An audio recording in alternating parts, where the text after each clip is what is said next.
tired, foggy-headed, weak, extremely weak, where I couldn't even do 3 push-ups. Normally I could do 50, 60 push-ups at a click. Very athletic. My muscle mass deteriorated substantially. I was gray in color.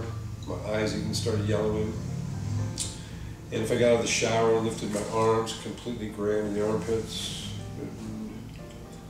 What that does to your mental frame of mind is pretty debilitating. Fortunately for me, I'm a very optimistic, very positive person. And when you get to a point where you can't walk up a flight of stairs and you're literally gasping for breath and ready to collapse, which happened on several occasions, you feel very vulnerable, extremely vulnerable. When I met with her the first time after that blood test, and she did a full battery, more than any other doctors or hospital has done, particularly with regards to genealogy and things of that nature, complete blood workup as far as toxicities and things of that nature, came to realize, one, that I had hyperthyroidism. At the time, she didn't tell me it was Graves' disease. It's a very serious condition. And I don't discount the fact that, whether intentional or not, I don't believe it was intentional, my not having knowledge of that didn't matter. What mattered is that I was seriously sick.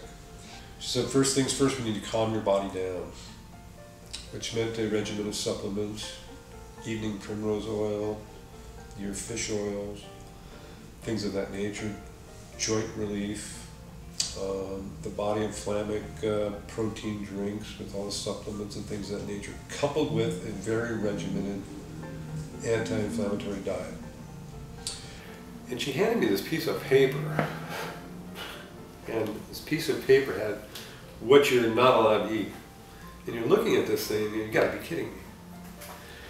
Although I don't drink sodas, and I'm not a big sugar addict, that was the easy part for me. It's not for most people, but that's the easiest part for me. But it was the breads, potatoes, the tomatoes, certain vegetables, certain fruits.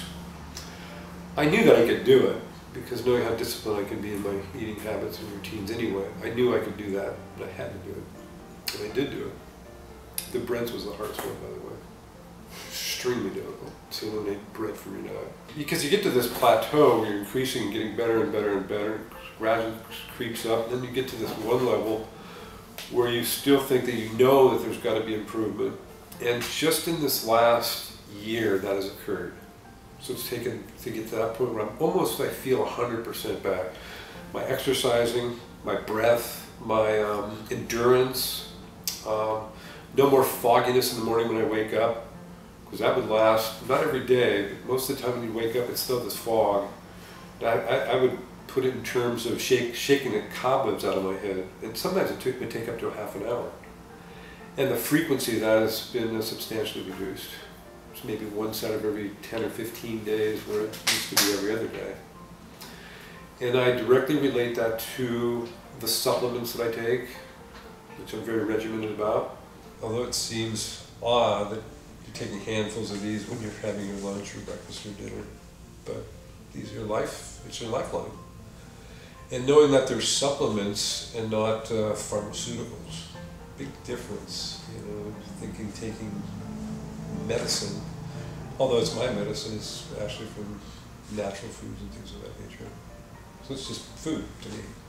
So with the diet and with the regimen and few cheats, because we all cheat. We say we do what we do. But the number one thing that I know that I cannot ingest is sugar. If I take sugar, I immediately feel it. And the only thing that I can have as far as a sweetener is agave, no honey, no sugar. But having knowledge of why that's so important to your diet has kept me moving forward, enjoying life, enjoying what it should be like. My physique, and I feel great. I can do 100 push-ups now in a session. I can lift weights again. I go swimming. I can play golf, whereas before I couldn't even swim. Couldn't exercise. It was so debilitating. I was so weak. And I don't like talking in terms of morbidity, because we don't know.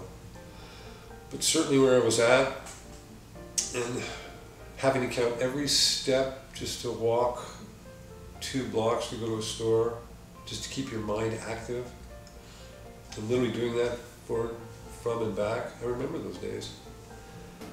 I hate to think about it, but the likelihood is I'd probably be dead. So it's been a good, long study for me, and I'm glad that I met Feline, because she's a very special individual.